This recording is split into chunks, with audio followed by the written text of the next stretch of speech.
Top quality और consistent performance के लिए सिर्फ सिल्वर पंप नाम याद रखना।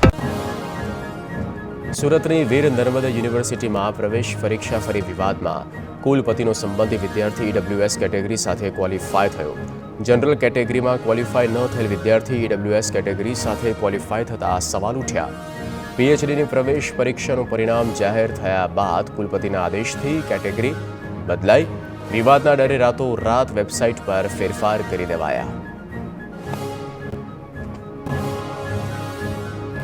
સુરતના કતારગામમાં મંજૂરી વગર ચાલતી ભંગારની 6 દુકાન સીલ. ધારાસભ્ય વિનુ મોરડિયાની ફરિયાદ બાદ મહાનગરપાલિકાએ કાર્યવાહી કરી. મહાનગરપાલિકાની સંકલન બેઠકમાં ધારાસભ્ય વિનુ મોરડિયાએ ફરિયાદ કરી હતી અને અધિકારીઓની કામગીરી સામે બેઠકમાં સવાલ ઉઠાવ્યા હતા. ધારાસભ્યોની ગંભીર રજૂઆત બાદ આખરે તંત્ર જાગ્યું. સાબરકાંઠામાં બીઝેડ કૌભાંડ મુદ્દે સંમેલન યોજનાર સામે કાર્યવાહી. ગામભોઈ પોલીસે મંજૂરી વિના સંમેલનના આયોજન અંગે તપાસ કરવામાં આવી. પોલીસની નજર સામે સીઆઈડીની કાર્યવાહીને પડકારવામાં આવી હતી. કેટલાક મળતિયાઓએ સરકાર અને તપાસ સામે બેફામ વાણે વિલાસ કર્યા હતા. સંમેલનના આયોજન છતાં સ્થાનિક પોલીસ અંધારામાં રહી.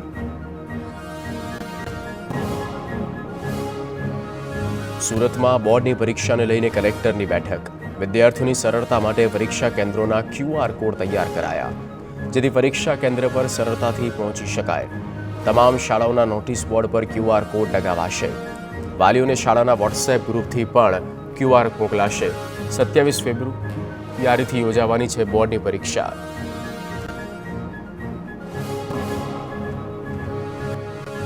આઈપીએસ અધિકારી અભય ચુડાસમાએ આપ્યું સ્વૈચ્છિક રાજીનામું.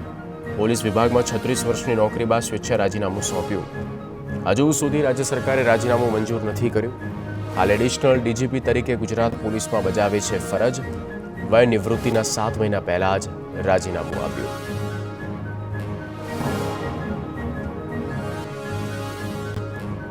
જાપાનના ટોક્યોમાં હિન્દુ હૃદય સમ્રાટ શિવાજી મહારાજની પ્રતિમાનું સ્થાપન થશે. જાપાનમાં સ્થાપન તે પહેલા શિવાજી મહારાજની પ્રતિમા અમદાવાદ પહોંચી. અમદાવાદ મેયર પ્રતિભા જૈન, ભાજપના ધારાસભ્ય મૂર્તિ પૂજન અને આરતી કરી.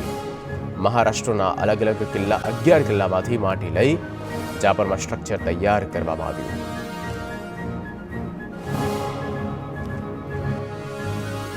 વિક્રમ સોલાર કંપની બજેટને આવકાર્યું. ચેરમેન જ્ઞાનેશ ચૌધરીએ 2025નું બજેટ ઉર્જા ક્ષેત્રે મહત્વનું ગણાવ્યું. તેમણે કહ્યું, બજેટમાં નેશનલ મેન્યુફેક્ચરિંગ મિશનની જાહેરાત કરવામાં આવી છે. આ અંતર્ગત સોલર સેલ, બેટરી સહિતના ઉત્પાદનોને પ્રોત્સાહન મળશે. ભારતને ગ્રીન એનર્જીનો દેશ બનાવવામાં વિક્રમ સોલાર તમામ રીતે મદદરૂપ થશે.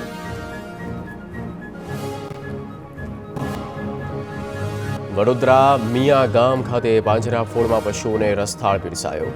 પશુઓને શાકભાજી અને ફ્રૂટ ખવડાવાયા. દાતા દ્વારા આયોજિત અંદાજિત 6500 કિલો શાકભાજી અને ફ્રૂટ અબોલ પશુઓને પીરસવામાં આવ્યા.